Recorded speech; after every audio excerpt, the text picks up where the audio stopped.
Pemirsa, kewigunaan tanaman obat ring kawasan ekonomi khusus KEK Sanur medui selah ageng dados sarana pengweruhan pemberdayaan ekonomi saha konservasi lingkungan sejeroning nes emisi karbon.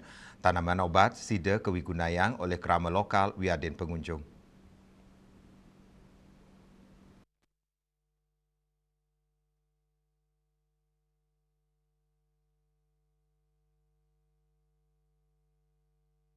Sekadisani Kelimbakang Pusat Edukasi Ethnobotanical Garden ring kawasan ekonomi khusus Sanur antuk jimbar 5 hektar are sani medui penyatakan tanaman obat miwa tanaman langka sideka angin genang limbakang penguruhan turnyobiang biodiversitas lokal ngelintangin kewentenan taman edukasi apotek hidup utawi wisata berbasis herbal.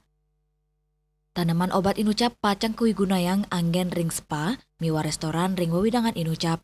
Tanaman obat puniki mawit saking filosofi panca mahabute sejeroning mangge kahanan imbang pantaraning manusia sareng alam. Nenten wantah cina kesumakenan antuk ngelestariang pelemahan nanging pinake pemargi sane mabukti nyokong pengupaya nes emisi karbon saking dry amenities. Tios anggen tambe taler sidek limbakang ring sejeroning nampenin alikan sasi ngelintangin penyerapan karbon dioksida CO2.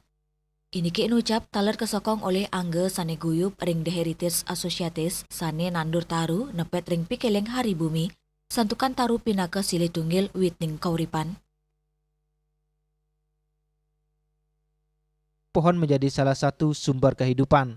Pohon itu adalah the source of life, jadi sumber kehidupan. Dari adanya pohon, karbon CO2 di udara itu dibantu, dikurangi. Memanfaatkan tanaman obat itu untuk untuk spa kita yang nanti ada di Ethnobotanical Garden. Nenten wanta dados ruang hijau Ethnobotanical Garden taler anggen genah mangge kanan imbang pantaraning angge jagat miwah kauripan. Sabilang taru cin harmoni sejeroning nelebang ajan trihite karana. Raiswantara, Bali TV.